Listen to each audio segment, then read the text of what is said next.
O deputado Zé Trovão com a palavra. Senhor presidente, uma boa noite ao senhor, ao nosso nobre relator. Quero aqui parabenizá-los pelo bom trabalho. Senhor Igor Dias, senhor Levi Magno, doutor.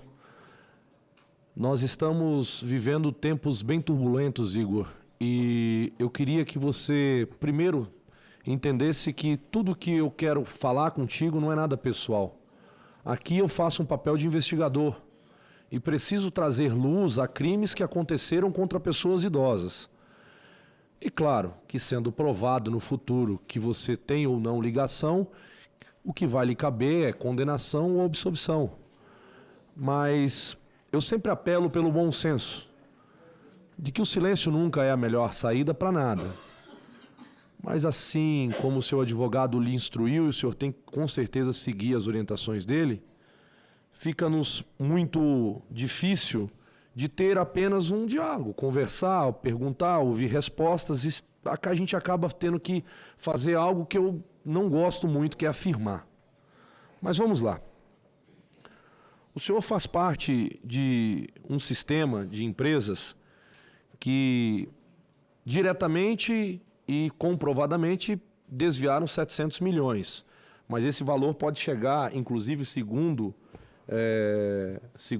a CGU, pode chegar a 1,4 bilhões. Né? Ainda tem está sendo feita uma transação de dados. O senhor pode explicar como a empresa Soluções Power BI foi contratada pela ASAP, da qual o senhor era presidente? Respeitosamente, permanecerei em silêncio. Ficando em silêncio, o senhor confirma que o senhor atuava nos dois lados do balcão, controlando quem pagava e quem recebia. Isso é o que eu acabei de dizer para o senhor. O grande problema do silêncio é isso. O senhor pode...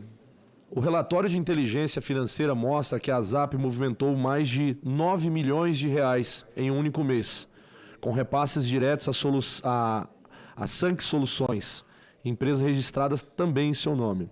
Pergunto, por que a associação sem fins lucrativos transferia 160 mil para a empresa privada sua? Do senhor. Respeitosamente, permanecerei em silêncio. Mais uma vez, o silêncio comprova que os documentos não mentem. Então nós estamos aqui falando que essa ASAP foi usada como passagem para lavar recursos públicos, senhor Igor. Nos extratos aparecem transferências cruzadas entre a ASAP e empresas ligadas ao senhor Felipe Macedo, Américo Monte e Anderson Cordeiro. Todos já vieram aqui, né? Todos estão sendo investigados. O senhor confirma que mantinha sociedade ou acordos comerciais com essas pessoas durante o período da fraude? Permanecerei em silêncio. Então, senhor Igor, o senhor confirma que fazia parte mesmo em silêncio. É o grande risco do silêncio, senhor Igor. É muito complicado isso. O sistema criado pelo senhor foi apontado pela CGU como peça-chave, presta atenção, como peça-chave para a falsificação de assinaturas. E aí existe um grande risco. Essa peça foi tão chave que mais de 5 mil filiações eram de menores de 16 anos. E olha só que interessante. Nós tínhamos uma criança de 6 anos e uma criança de 9 anos.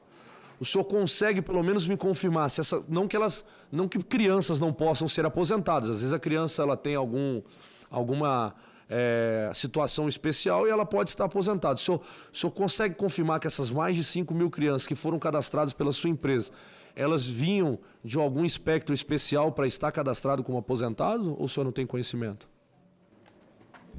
Permanecerei em silêncio. Senhor Igor, o silêncio é a porta da cadeia. O silêncio é a porta de uma cadeia muito perigosa. Deixa eu lembrar 2 pontos para o senhor aqui.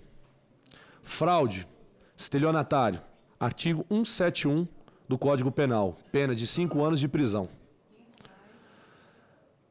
Lavagem de dinheiro, lei 9.613 de 1998, pena de 3 a 10 anos de prisão. Formação de quadrilha ou associação criminosa, artigo 288 do Código Penal, pena de 1 a 3 anos de prisão. Podendo ser aumentado se houver uso de armas ou participação de menores. Somadas as penas, só aqui o senhor tem aí no mínimo 18 anos de cadeia. Só que aí tem um agravante. O uso de cargo público, prejuízo ao erário, continuidade deletiva dos valores altos, a pena pode passar dos 20 anos. Só para o senhor entender, eu não estou lhe acusando. Se for provado que o senhor fez parte desse esquema, o senhor terá todas essas penas acarretadas ao senhor e mais tudo que eu acabei de falar. O senhor tem 28 anos. O senhor provavelmente, o senhor faz aniversário esse ano ou já fez? Já fiz. Já fez. Se essas investigações findarem o ano que vem, o senhor vai ter 29 anos. O senhor vai sair da cadeia com quase 50 anos. Isso, se ao longo e ao decorrer de todo o processo não for descoberto mais coisas depois de uma condenação. Porque nenhum processo acaba, só para o senhor entender. Quando se encerra um processo, ele continua em outras instâncias buscando outras informações. É assim que Marcola, Fernandinho Beiramar estão presos e vão permanecer o resto da vida. O senhor parou para pensar que o senhor, um garoto de 28 anos, pode passar mais de 20 anos na cadeia? Eu vou dar um conselho para o senhor de alguém que respeita muito a todos aqui nessa CPMI, inclusive quem está sendo investigado. Porque quem está sendo investigado não pode ser condenado, a não ser depois das investigações.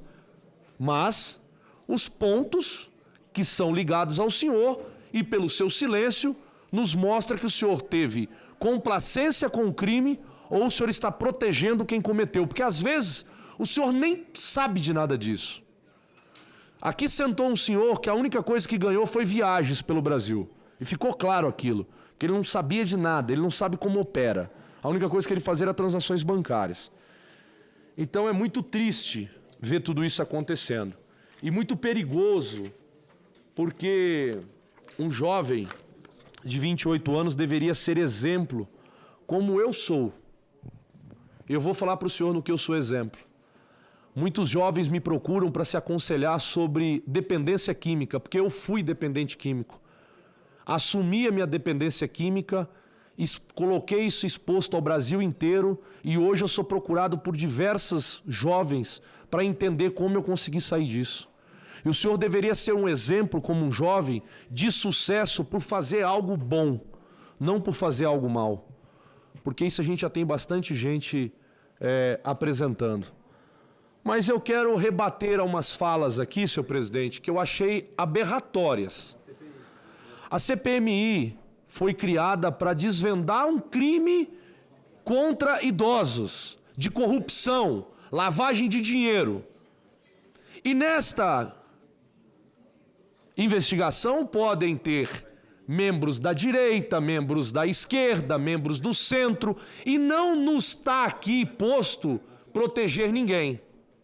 Mas eu só escuto os parlamentares da esquerda citar o nome do Bolsonaro. Deixa eu avisar aos desavisados da esquerda que falaram que se o Bolsonaro não tivesse liberado as ACTs, que esse roubo não teria acontecido. O roubo maior aconteceu no governo do PT. Passou no governo do PT de 4,7 bilhões. Então quer dizer que o Bolsonaro abriu as portas para o Lula roubar? É isso que eu estou entendendo? Vocês estão dizendo que os dois são cúmplices agora. Mas eu vou dar dados aqui.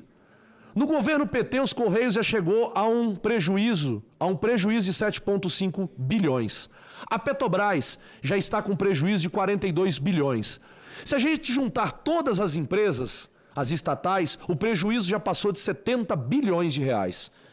Então, senhores, se o Bolsonaro não tivesse dado a ACTs, esse crime não tivesse acontecido, imagina se o Lula não tivesse voltado à cena do crime. As estatais que o Bolsonaro deixou com superávit não estariam no prejuízo.